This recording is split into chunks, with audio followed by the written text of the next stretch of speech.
प्राण शब्द के लिए अंग्रेजी में कोई शब्द नहीं है, पर we can say it's a vital energy. हम इसे बुनियादी ऊर्जा कह सकते हैं, जिसे हम जीवन ऊर्जा कहते हैं। वही प्राण है। प्राण 10 अलग अलग रूपों में शरीर में मौजूद है, पर समझने के लिए हम बस 5 पर ध्यान देंगे। इन पांचों को Or refer to as 5 वायु या पंचवायु कहते हैं। ये प्राणवायु, समान वायु, उदान वायु, अपान और व्यान हैं। they're in charge of different dimensions of what happens in this human mechanism. इनका काम मानव तंत्र में मौजूद विभिन्न आयामों की देखरेख करना है। अगर इस विषय की गहराई में जाएं तो वो अंतहीन हो जाएगा। मैं कम से कम शब्दों में इसे समझाने की कोशिश कर रहा हूं। देखरेख करना यानी यम मतलब नियंत्रण करना, प्राणायाम मतलब वो विधि जिससे आप इन पांचों को कंट्रोल करना चाहते हैं। क्योंकि आपका शरीर कैसे काम करता है, आपका मन कैसे काम करता है, पूरा शारीरिक ढांचा कैसा है, ये मानव तंत्र कैसे काम करता है, ये प्राण ऊर्जा से तय होता है। ये एक ऊर्जा है, ये एक बुद्धिमान ऊर्जा है, यानी इसमें एक खास मात्रा में याददाश्त है। हर इंसान के कर्मों की याददाश्त इस ऊर्जा पर छपी होती है। तो हर इंसान में प्राण अलग तरीके से काम करता है, हर व्यक्ति के लिए बिल्कुल अलग। ये बिजली की तरह नहीं है। बिजली स्मार्ट नहीं होती, उससे रोशनी होती है। रोशनी का बल्ब और कैमरा चल सकता है, इससे एयर कंडीशनिंग चल सकती है, ये लाख चीजें कर सकती है, पर अपनी बुद्धि के कारण नहीं। ये एक ही काम करती है हमेशा। किसी विशेष उपकरण के कारण एक निश्चित चीज होती है। पर मैं आपको बता रहा हूं, यह भविष्य में होगा कि आपके पास स्मार्ट बिजली हो सकती है। यह बहुत दूर नहीं है। अगले 50 वर्षों में आपके पास स्मार्ट ऊर्जा हो सकती है जो एक विशेष तरीके से व्यवहार करेगी। आप उससे खास तरीके का व्यवहार करवा पाएंगे क्योंकि आप उस पर याददाश्त छाप सकेंगे। तो ये एक बुद्धिमान ऊर्जा है। इसमें एक निश्चित मात्रा में छाप है। इस वजह से ये हर व्यक्ति में अलग तरीके से काम करती है। तो प्राणायाम का एक बहुत विशेष रूप वो होता है जिसमें हम विशेष रूप से किसी व्यक्ति के लिए कुछ डिजाइन करते हैं, क्योंकि वो एक अलग इंसान है। उसके लिए उस स्तर पर आने के लिए एक सामान्य प्राणायाम जरूरी है जो 5 वायुओं का ध्यान रखेगा। अगर इन 5 वायुओं पर महारत हो Over these 5 vayus, there is no such thing as तो शारीरिक बीमारी या विशेष रूप से मानसिक बीमारी हो ही नहीं सकती।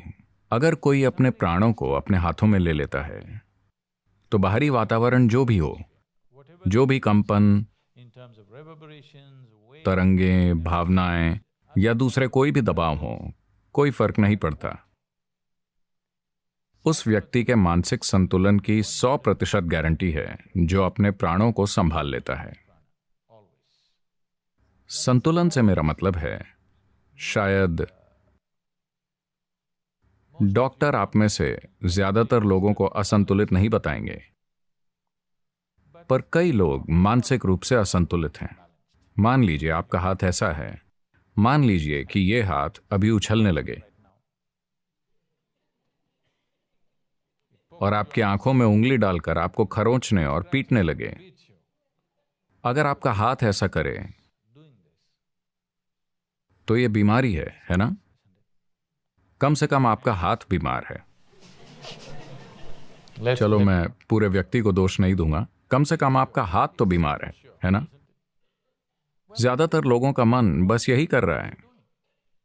हर दिन ये आपको अंदर से खरोंचता है, रुलाता है, बावला बनाता है, चिंता देता है। दुख की कई किस्मों में ये कई बार आपकी अपनी आंखें नोच लेता है। क्या ऐसा नहीं है? it is sick. ये बीमार है। शायद समाज इसे स्वीकार ना करे, पर यह बीमार है। तो जो अपने प्राणों को अपने हाथों में ले लेता है वो 100% भरोसा कर सकता है कि उसका मानसिक संतुलन बना रहेगा। आप उसे नहीं हिला सकते। शारीरिक संतुलन भी होगा, पर शारीरिक बीमारियां कई कारणों से हो सकती हैं। एक बात है इन्फेक्शन और दूसरे सूक्ष्म जीव जो जीना चाहते हैं। हाँ, वो जीना चाहते हैं। एक और चीज है विभिन्न प्रकार के रसायन और जहर जिन्हें हम जाने अनजाने में निगल सकते हैं, और उससे कई चीजें हो सकती हैं। तो शारीरिक बीमारियां, मैं कहूंगा कि 90% तक गारंटी है कि ऐसा नहीं होगा, लेकिन मानसिक खुशहाली की 100% गारंटी है। अगर आप मानसिक रूप से बिल्कुल ठीक हैं तो 10% शारीरिक समस्याएं कोई समस्या नहीं होती। वो कोई समस्या ही नहीं है। ज्यादातर समय शरीर में जो छोटी मोटी चीजें होती हैं उनसे फर्क नहीं पड़ता। आपके मन में जो प्रतिक्रिया होती है वही समस्या है ना? हाँ या ना?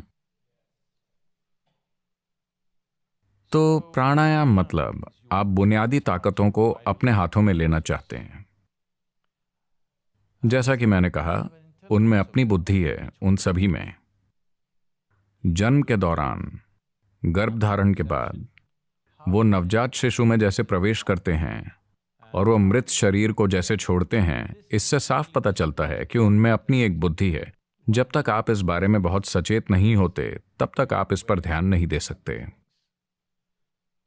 अगर आप मुझसे पूछें तो ये अपने आप में एक दुनिया है। इसके लिए एक खास स्तर का ध्यान देना होगा। शायद ध्यान शब्द से बात स्पष्ट ना हो। मैं ध्यान शब्द का उपयोग कर रहा हूं क्योंकि दूसरे शब्दों के गलत अर्थ लगाए गए हैं। जागरूकता वगैरह शब्दों के गलत अर्थ लगाए गए हैं, तो मैं ध्यान शब्द का उपयोग कर रहा हूं। पर ध्यान शब्द से साफ पता नहीं चलता कि क्या जरूरी है। सिर्फ मानसिक सतर्कता काफी नहीं है, आपको वाकई ध्यान देना होगा। अगर आप खुद को ऐसा बना लें तो आप जान जाएंगे कि ये पांचों कैसे काम करते हैं।